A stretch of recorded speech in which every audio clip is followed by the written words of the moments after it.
So around that time when that Gucci Man shit started, it was the beginning of him separating himself from us a little bit. You know what I'm saying? Jeezy, as far as like the entourages and us being, you know, 'cause we came from like him coming to the house and chilling, borrowing the whips and borrowing cars and getting work from the homie, and you know what I'm saying, from that to him like he'll be spots and we want to pull up and he curve us, you feel me?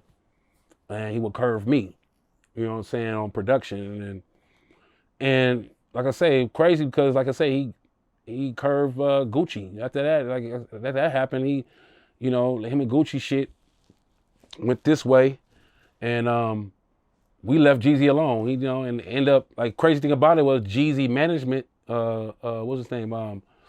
Coach K. Coach K that had that label that they had ended up starting Lil Baby and all them, and Quality Control. That was his management, and he fired them. He fired them niggas like years later, and they end up getting behind Gucci and blowing Gucci up. His ex managers. You know what I'm saying? So it was just crazy. Like, yeah, it was like, you know. But just saying that to say, like, yeah, man, it was like I was around from that split, you know, and that's where it stemmed from, you know. How did Meech take it when Jeezy started to distance himself from BMF? Meech, because like Meech already had money. Meech already had money. He wasn't tripping like that. He was laughing to like the money that we was making and was about to make. He was laughing because he was making so much, millions, that his mind state at the time was just like, man, we'll clear it up. He was trying to tell Blue don't diss him publicly. You know what I'm saying? He didn't want Blue to diss Jeezy publicly, but kind of straighten things out behind closed doors. You know, but Blue was like, man, fuck that, man. Man, nigga, we didn't pay this nigga. We didn't play Jeezy a lot of money for these songs. We didn't give him a lot of advancements, 10,000s and 20,000 and 30,000, 50,000 advancements on shit.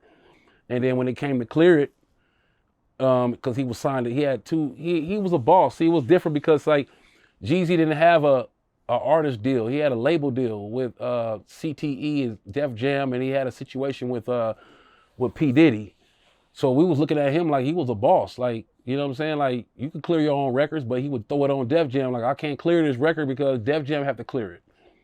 But you your own company. You your own CEO. You don't own, you know, and then even in his contract, because he has a lot of shit that was out before he signed them deals, he had in his contract that anything that came out that was backdated, they couldn't negotiate. Def Jam or P Diddy, you know what I'm saying, a Block Entertainment, or that situation he had did with the group Boys in the Hood. So we had gave him a lot of advancements and let him use cars and different shit through affiliations, and then Blue was just so hot because it was like, nigga, we had, like, you telling me, she's like, you know how much money we gave Jeezy and what we done did for him with the blowing the Gucci, the So Icy record up, and you know, a lot of shit that was planted for him to act this way. And Blue was like, man, fuck him, let's go hard on him. But Meech was always the person who was like, nah, man, let's just keep this shit behind closed doors, bro, and try to make it better. You know what I'm saying? So even till this day, even with the controversy with Blue, like, that shit didn't come out. Meech you never heard Meech with a statement saying about Blue's situation. He may have told some people that shit, but it wasn't meant to get out like that. You know what I'm saying? It was meant to be spanked behind closed doors. You know, it wasn't meant to have Blue blasted like that. You know what I'm saying? But it happened the way it happened, between jealousy, different shit, and it stemmed in, and whatever it stemmed in. I pray for both of them brothers to get their situation together. But yeah, man, like, And Jeezy was supposed to sign with BMF. he wasn't supposed to sign like a supposed to. Like, we giving you this money to sign, but it was talks, you know what I'm saying, about what we was trying to do, and him, you know, agreeing to doing that. You know what I'm saying? Let's try to do this label thing and, you know, try to get us all on. You feel me? Get a situation, a cash money deal. You feel me? And it was talks. You feel me? But he had he was Jeezy been doing his shit before us. So you can't give that away from him. He had his own plans before us. So dealing with that and riding off of our wave, he kind of like, just like this song, like, you know, Migos said, don't let niggas ride your wave.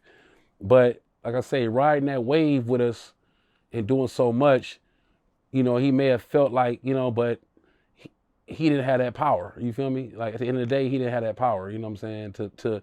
To do it that way. Him coming in the game the way he came in, Shakira Stewart in his ear.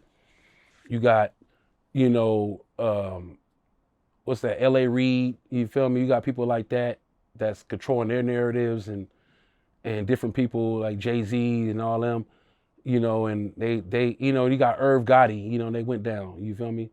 So when Irv Gotti went down, that their offices got raided and kicked off they got kicked out of the street of the Def Jam office. So, Def Jam at that point, Def Jam was scarred. They didn't want no more people that coming through their offices that can potentially they get, caught up with the feds with. So they was pressuring Jeezy. I didn't know at the time. I'm on my man. We didn't get this dude money, and I produced the records, and he ain't clearing them. Fuck him. But me being older now, I understand probably where that came from, where it stemmed from. I still mad about it. I still feel like he was a boss and could have cleared shit anyway, and still would have been straight because you were entertainment. You're an entertainer at the end of the day, and you know what I'm saying, with a good lawyer, you just did music for us. But I mean, I could say this now because it is what it is. You know what I'm saying? I could talk about it.